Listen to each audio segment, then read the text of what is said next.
my very early age on your history and how your country develops over the last couple of years. Dear chairmen, dear professors, and Professor Abdel Razik, who did a wonderful job in putting together this nice program and this nice workshop.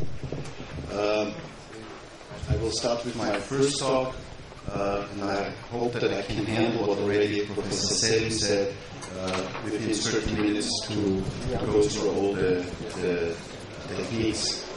And what I planned for this workshop is that if I speak about fundamentals, I'm pretty sure that all of you are in the field of breast imaging and that you are aware how to read mammography, ultrasound, and MRI.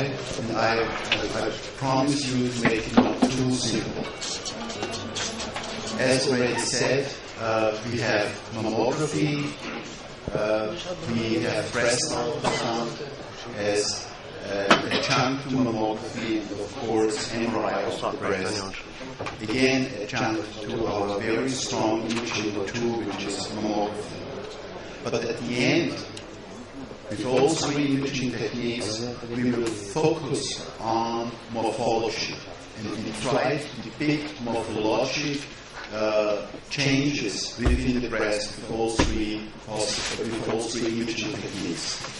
And therefore, I showed this rather simple slide, but this is a very important slide for all imaging techniques because we are focusing on morphology and on the characteristics of lesions with all tools. If we have a round lesion which is very, very well circumscribed, it's usually classified as benign. On the other hand, if we have a lesion which looks like the sun with speculations or indistinct borders, we rather tend to say that this is a cancer. This is true for mammography, for ultrasound and MRI, and of course with mammography, and we find also some other ways to image calcifications, also very important tool. Then we are also looking to different aspects of calcifications. And if you do see salt crystals or snow crystals within your mammography, you rather tend to say this is a malignant calcification. And if you have a very, very nice looking round shaped calcification, you will never ever tend to say that this is cancer. What I want to say is, at the bottom line, we are using currently morphology to differentiate benign from malignant lesions. And we know how important it is to do so. And this is a very nice graph from a dear friend, Laszlo Dabar, who more or less shows how important it is to detect cancer in a very early stage. If you detect cancer with a size of less than 1 centimeter, your chance to survive within the next 15 years is almost 100%. And it goes rapidly down if the cancer is 2 to 3 centimeters. Therefore, we as breast imager have to do a proper job by depicting these morphologic characteristics. But we also have to acknowledge that breast imaging today is not perfect. We know from the literature that mammography, ultrasound, and MRI has its sensitivity levels, specificity levels, but we are not perfect. And we have to work on improvements with all our techniques. And I will go and show you some of the improvements, as I do think that it is very, very important. With mammography, and this is also very simple, with radiology and with X-ray, we have only the possibility to image 2 tissue components. This is fatty tissue, and fatty tissue is usually dark on mammography, and fibroglandular tissue is usually white. If for any reason you have a mammogram which is fatty, you see it here, you have a Okay, doesn't matter. Any pointer? Okay. Then it's very, very simple for all of you to detect this cancer. Very simple. However, if you have a medium dense breast, it gets really a little bit trickier, I would say. But all of you will detect this cancer. But in a dense breast, you have no chance to see this cancer. And that's the reason why we miss up to 50 to 30% of cancers with mammography. And the reason is, as the contrast is poor, I showed it to you, we have the problem with superposition of normal structure overlaying cancers. And there is, of course, the problem of malpractice and overlooked lesions. Let's first start with the last part, that's malpractice. Very important. You do your workshop, you improve your quality. That's the important step in the right direction. And we have a lot of benchmarking where we see if you are doing a good job or not. But there are also some technical features which has to be changed. First of all, we have to improve the contrast. I will speak a little bit about digital mammography, and later on we have the possibility, which is brand new, to add some contrast to mammography and to see the lesion more precisely. And also very important, we have to get rid of superposition with tomosynthesis. Some words to improvement of contrast. We can do this, and let's compare digital mammography versus conventional mammography. From the beginning on, 10 years ago, we knew that digital is as good as conventional. But it took some time when a very potent study was published 5 years ago, showing that digital mammography is much better, particularly in younger women and in dense breast. You see it here on these two graphs. They show you the second area under the curve. It's a so-called ROC curve. And you see that the dotted line is always better than the straight line, indicating that digital mammography helps in depicting cancers in young women and in dense breast. I give you now 30 seconds, let's say 20 seconds, and I show you a mammogram.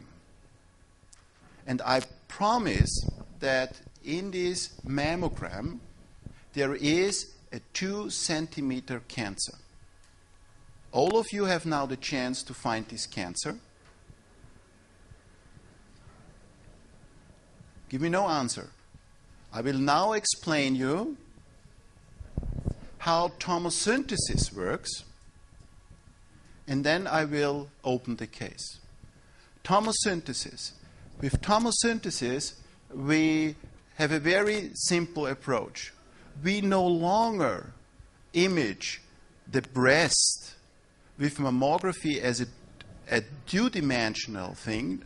No, we are cutting the breast in many, many slices as a bread. At least, okay? And I show you now how the principles of tomosynthesis, or how tomosynthesis works. It's very simple. We have a detector. We have the same like we have everything. We do a pre-shot. Then the tube moves. The detector stays always in the same position. And then we do, depending on the system, 10 to 25 projections. We'll do these projections, and it takes a while, and that's the same feeling the patient has. And then the first images, the raw data, are processed. In the next step, these raw data will then more or less processed to imaging data. And what we do with this imaging data, we reconstruct it very similar to computer tomography or even MRI. And what we do is we reconstruct them in 1 millimeter slices.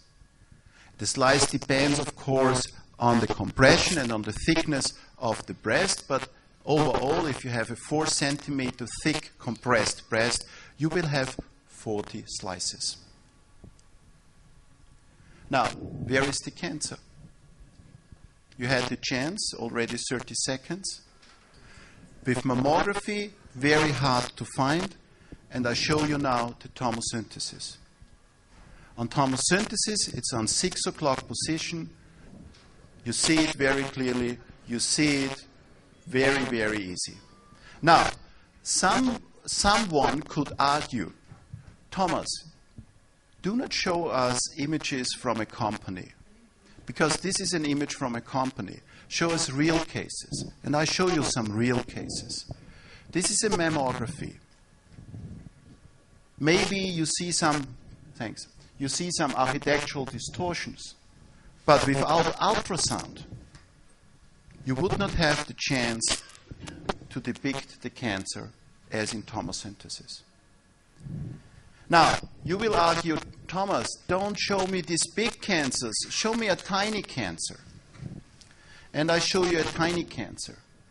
This is an asymmetric density on mammography. Again, hard to characterize on ultrasound, hard to depict even on ultrasound. With tomo, you see already on the non-magnified views that this is a stellate lesion, that this lesion looks not benign. It looks more than malignant. Very, very suspicious. And you see the difference. And I also show you that tomosynthesis can also help you with respect to microcalcifications. We had this area of microcalcification. We, of course, did a tomo. And in the tomo, you can, of course, also depict the microcalcification in a different way. But the most important message is you will not miss the microcalcifications on tomo. Overall, a lot of papers have already been published showing the trend, what I demonstrated already. But overall, we say that there is, of course, an increase in accuracy. It allows a diagnostic workup. Training is very, very important. You cannot only buy tomosynthesis without having a training. That's really problematic, and therefore I really appreciate that the companies acknowledged what we say to them. Please, if you sell a product, then please also offer training. We need larger trials, but there is at the end, we will be becoming better with tomosynthesis. And I'm pretty sure that tomosynthesis on the long run will replace mammography. And but the whole potentials of digital mammography have not been discussed in detail, and I want to show you where it could go in the next future. I'm pretty sure that all of you have heard that angiogenesis is pivotal for a growing of a tumor. The vessels more or less bring the food to the tumor, and with this more or less food, the tumor can grow. But we know as radiologists, if we have vessels, we can image these vessels when we inject contrast agent. We do this since years with MRI. And therefore, I use this always to help to introduce a new technique which is based on digital mammography. And this is called contrast-enhanced dual energy tomosynthesis/mammography. With other words, we use a mammography to enhance the contrast of the tumor.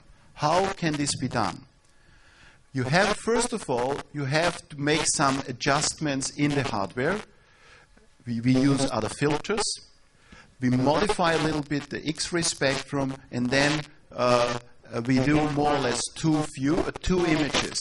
A low energy, which is identical to mammography, and high energy image, which is more or less a 50% decreased image on dose, and these two images will then be subtracted and used for the interpretation. I'll show you in detail. Here is a very important curve which shows the iodine attenuation, And only to demonstrate that with the wrong filter combination, you would have not even the chance to see anything.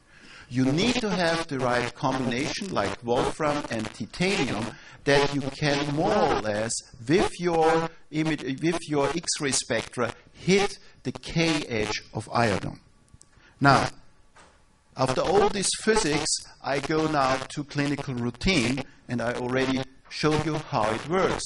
We use a contrast agent similar to CT, it's iodine. We inject about 2 mils per kilogram and a flow of about 3 to 4 mils per second. This is a graph to show how we do it. We inject the contrast agent, okay? After the injection of the contrast agent, we go with the patient to the mammography. We do a low energy exposure. It's identical to mammography. And what we then do immediately, a high energy. And here are the results. Of course, our first case, a cancer, easy to depict already on mammography. This is the low energy image, the high energy, and this is the so-called subtractive difference images. And you see that with mammography, it is possible to see cancers after contrast injection. Very, very important. And also this has been demonstrated and verified on CT in this patient. But you will argue, Thomas, show me a tiny little cancer. There's also a tiny little cancer in hands. And here you have a mammography, very hard to see that there is a cancer already in the mammogram. Here we have a compression technique or a magnification view. And here are an array of images we performed with this new technique. You see low energy, high energy after contrast, and the subtracted image.